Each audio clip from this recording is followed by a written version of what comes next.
Yale School of Management find a solution to Yale's divestment problem? Find out about a competition that's hoping to do just that. We see them on the Beinecke Plaza in their sharp suits and salutes, but what's it really like when academic life and military life meet each other? We'll give you the details on ROTC life at Yale. Stay tuned for these stories and more. It's your Yale, your week, and your news.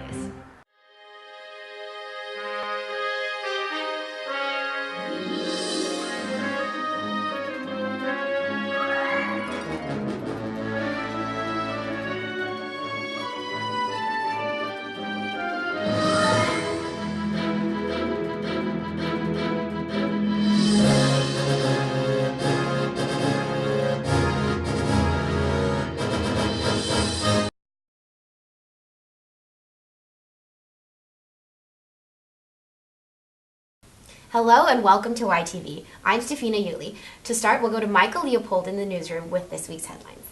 Thanks, Stefina. Last week in its annual budget report, Yale announced a $51 million surplus for the 2014 fiscal year. However, recent developments show that the true amount of capital available to Yale is markedly less. The discrepancy between the balance sheet and the actual amount stems from the specific method of accounting through which Yale's budget is processed. As a result, administrators and faculty members expect Yale's current cost-cutting measures to remain status quo. This week, Yale's treatment of sexual misconduct cases came under fire once again.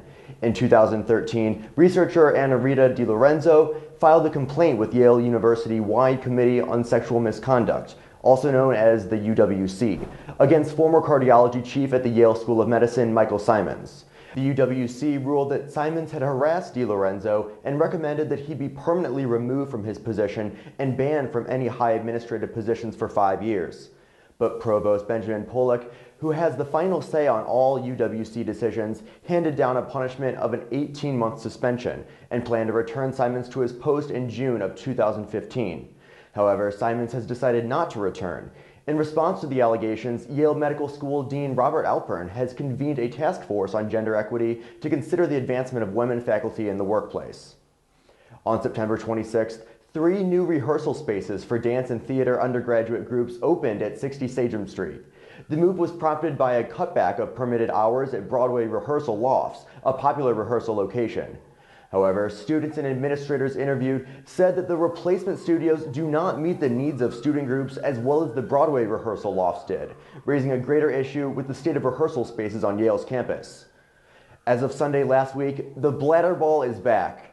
Bladder ball, a Yale tradition in which students vie to tug a 6-foot rubber ball to their residential college's courtyard, made its first appearance since 2011, amassing a crowd of over 200 students on Old Campus. The ball was pushed out from entryway A of Farnham Hall at 4:08 p.m. by 2 unidentified students. But the game ended as quickly as it began when a Yale police officer deflated the ball with a knife outside of Durfee Hall. Yale police, who were positioned on Old Campus before the ball appeared, ended the game due to safety concerns. Bladderball has been banned at Yale since 1982. That's it for this week's headlines. Back to you in the studio. Thanks, Michael. In 2012, Yale Dining implemented a picture-based label system that identified allergens present in each dish. But in some cases, this visual labeling has proven faulty and insufficient. We go to reporters Celine Tien and Nora Etienne on a look at how Yale handles students with food allergies. Every day, thousands of hungry students pile their plates with food from Yale's multiple dining halls. However, for the population of students who are allergic to certain ingredients or foods, this is no easy task. And I was like, I might be having an allergic reaction at this point in time. I need to know what was in the food. Turns out it was concentrated soy protein. It gave me a bit of a stomach ache, but it didn't kill me. My sweet mate, on the other hand, is definitely allergic to soy as well. So if she had eaten that ravioli, she would have been going to the emergency room. As Yale Dining faces drastic changes to the way it prepares food, moving all cold food and bakery preparations off campus to the Yale Culinary Support Center, questions about how food allergies are accommodated have become more important than ever before. That adds another degree of separation between the people working in the dining halls and the food, and so there's more chance for mistakes to happen. Food allergies are not a new problem for Yale Dining. In recent years, both the kitchens and management have taken concrete steps to create a safer eating environment for students. In terms of cleanliness, right, whenever they work with nuts, they have to change their gloves and they have to change what utensils they're using to make sure that they don't cross-contaminate foods in the preparation stage. Even with its new label system, challenges in allergen presentation and management have led to close calls. The ingredient lists on labels and the allergen listings on labels just seem to be like incorrect sometimes, just blatantly incorrect, whether you see it and it seems obviously, or once you eat it you realize, oh hey, there's something in here that is not what they said it is. I kind of like to joke with my friends that I revert to hunter-gatherer mode in the dining halls. Though Yale Dining still has room for improvement when it comes to dealing with food allergies, the key to overcoming these difficulties, it seems, is increased communication. At the managerial level, getting the ingredient list right and getting the labeling right. They're very careful about signage. Upstairs, the dining hall manager consistently walks to the dining hall and looks at what signs are present on foods to correct any mistakes that may have been made. In its official statement, Yale Dining says, "We encourage you to introduce yourself to a member of our management team so we can get to know you as an individual and tailor our food offerings if required." Last Friday, they had Philly steak cheese sub, and I just sort of asked him, hey, can I have one without cheese? And voila, he produces one. They also are very responsive to people. If you have a question about a specific item and you go up to dining hall manager, dining hall worker and say, look, it's not labeled, I don't want to have a reaction, can you help me out? They usually either go get the dining hall manager or direct you to a safe option.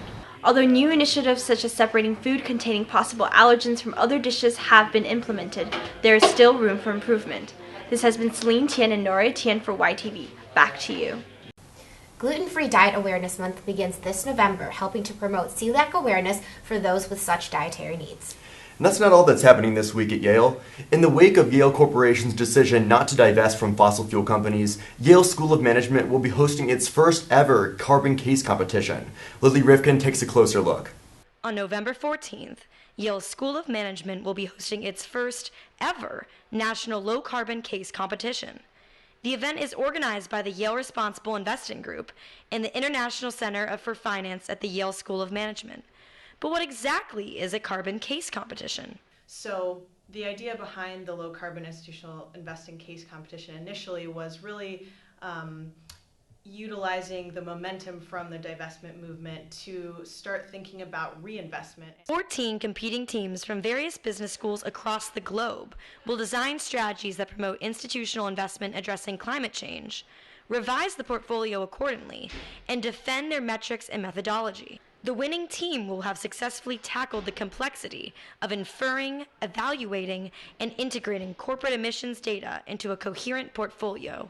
The judges are looking for 5 things: creativity, presentation, rigor of research, and then kind of the 2 content things they're looking for are financial and administrative feasibility. The planning for the event began in summer of 2013 and has become part of Yale's effort to combat fossil fuel emissions. The ongoing pressure from movements like Fossil Free Yale has resulted in the creation of green energy initiatives like that of the carbon case competition. In the end, we need to price carbon. There's more than one strategy. The strategy that I'm working for right now is divestment. This is another strategy that can also have an impact. Although the competition only tackles the issue of carbon emissions and not the social aspects of divestment, fossil-free Yale advocates, the event gives Yale alumni, faculty, and students an opportunity to engage leading thinkers about reducing the carbon intensity of university endowment portfolios. It's not going to look the same for every single institution, but we want to share ideas and really get people thinking about what the opportunities are for their particular institution. The first place team will receive a prize of $10,000 and the opportunity to pitch their solution to the Common Fund Forum in March of 2015. From YTV, this has been Lily Rifkin. Keystone speakers at the event include Peter Knight, the president and CEO of Generation Investment Management, a firm owned by U.S. former Vice President Al Gore and former head of Goldman Sachs Asset Management David Blood. And on a national scale, Veterans Day is coming up next Tuesday.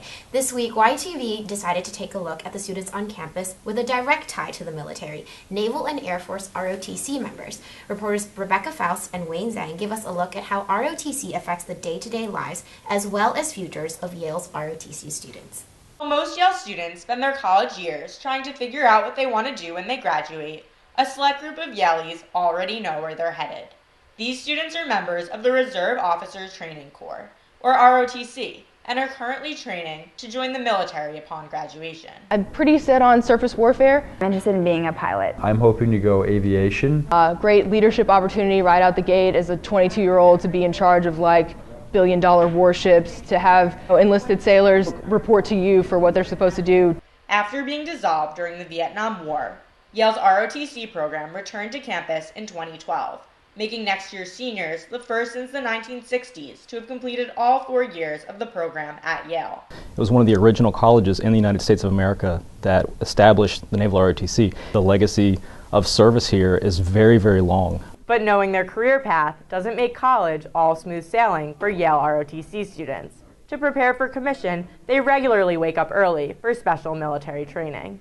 We have a class we have to take every semester for ROTCs in addition to the rest of our schedule. Then we have physical training that we do. As a unit, the Naval ROTC sails every other week on top of a lab period, which is designed for leadership development, military discipline, things like drill, guest speakers, things of that nature.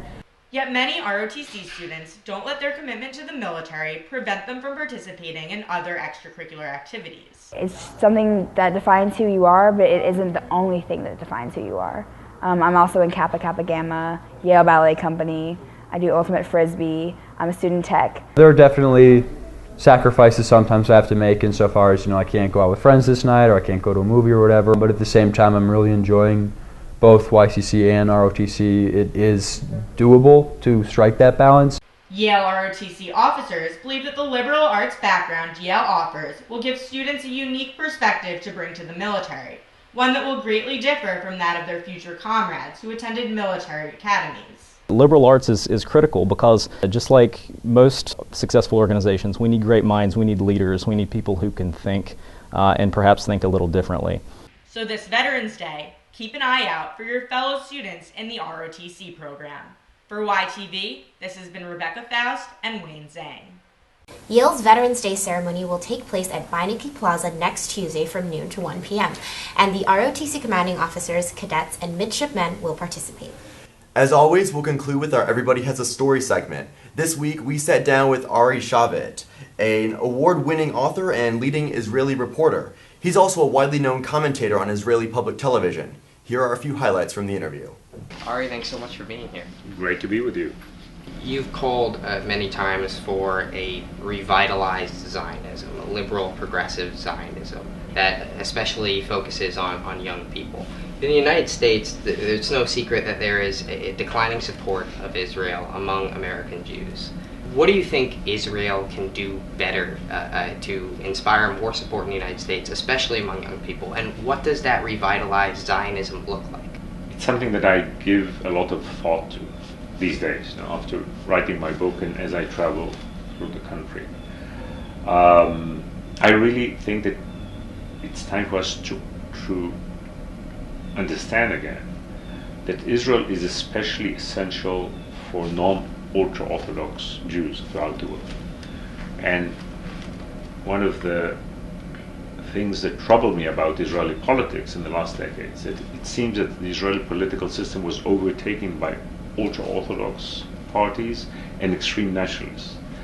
And these two forces drive away young American Jews, young diaspora Jews who are liberal, of universal values, and cannot relate to, cannot be inspired by an Israel that is a settler Israel and an ultra-religious Israel. If we will not fix Israel, and if we will not change Israel, we are endangering the Jewish future. So I'm looking forward for a kind of alliance, renewed alliance, between young Jews of the diaspora, mainly American Jews, and young Israeli Jews and non-Jews, to work on not only getting the world right, but really trying to find a mission for our people and to have in Israel as a beacon of freedom, of social justice, not a state that is associated with occupation and extreme politics. To watch the full interview, visit the features page on the YTV website. And that concludes this week's news segment. We'll leave you with some thoughts Yaleys had as they voted at the polls earlier this week. Thanks for watching. It's your Yale, your week, and your news.